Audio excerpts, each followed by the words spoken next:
This book is also about Anansi and the Moss-Covered Rock, retold by Eric A. Kimmel, illustrated by Janet Stevens. Turn to the first page of the story.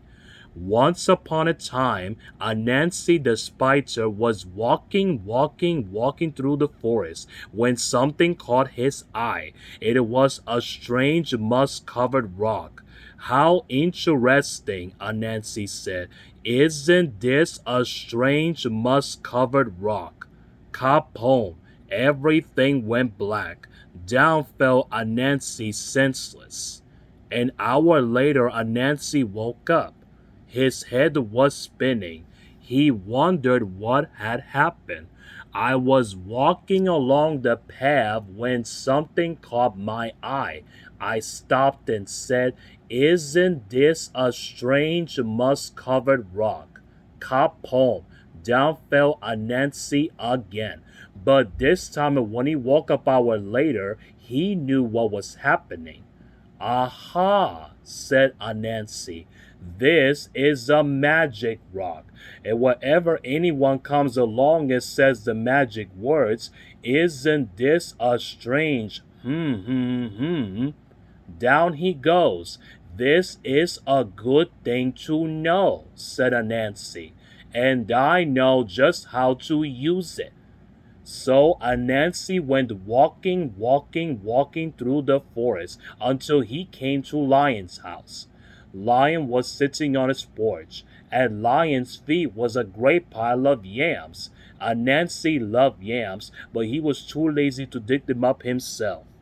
Anansi said to Lion, "Hello, Lion. It is very hot today, don't you think so?" "Yes, Anansi," said Lion. "It is terribly hot." "I'm going for a walk in the cool forest," said Anansi. "Would you like to come?" "I certainly would," said Lion. So Lion and Anansi went walking through the forest. After a while, Anansi led Lion to a certain place. "Lion, do you see what I see?"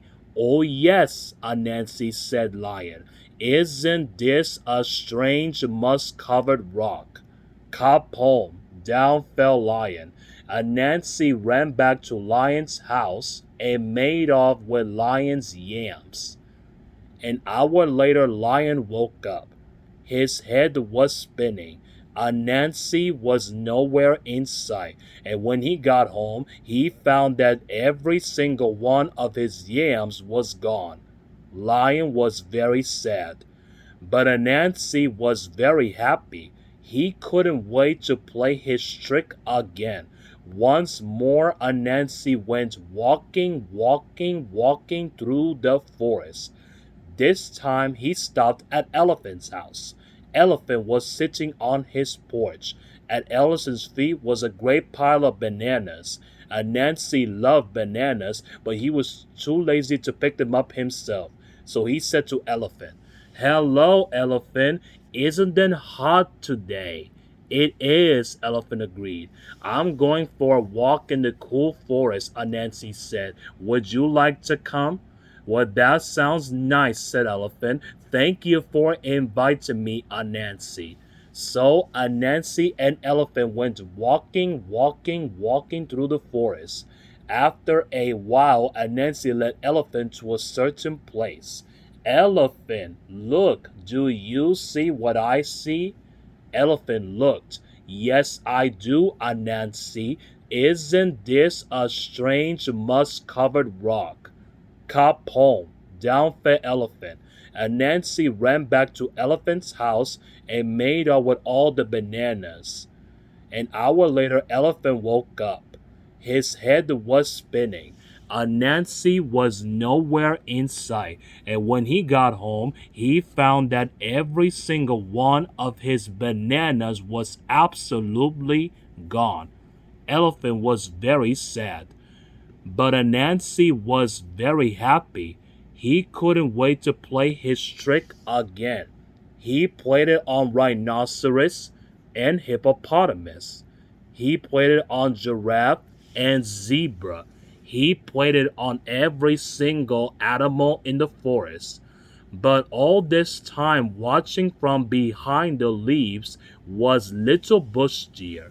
Little Bush Deer is small and shy and very hard to see. She watched Anansi play his wicked trick again and again on all the other animals.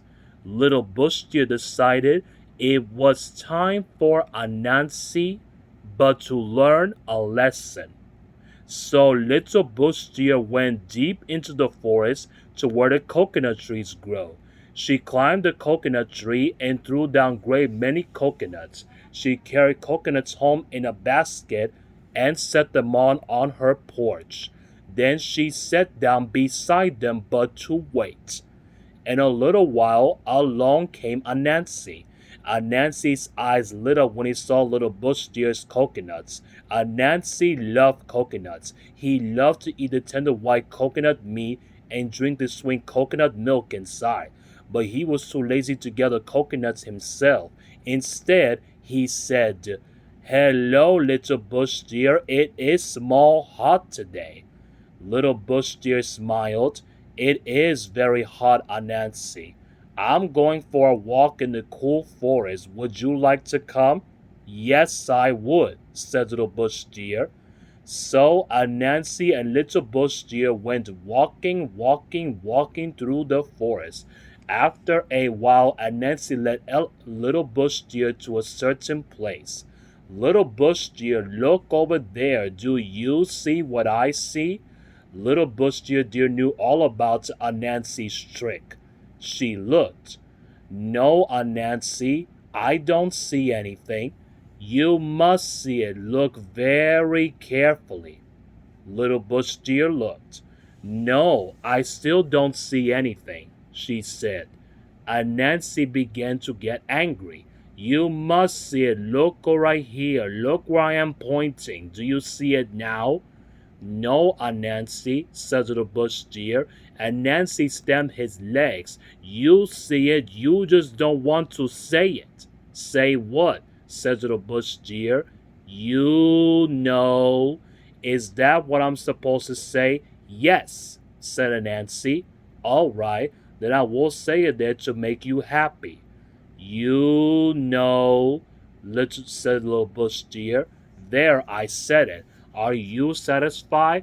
"No," Anansi shouted. "You're not supposed to say you know. What am I supposed to say?" "You're supposed to say, 'Isn't this a strange moss-covered rock?'" Kapom! Down fell Anansi. Little Bush Deer and all the other animals, together, they went to Anansi's house and took back all the good things he had stolen from them. And after a while, Anansi woke up. His head was spinning.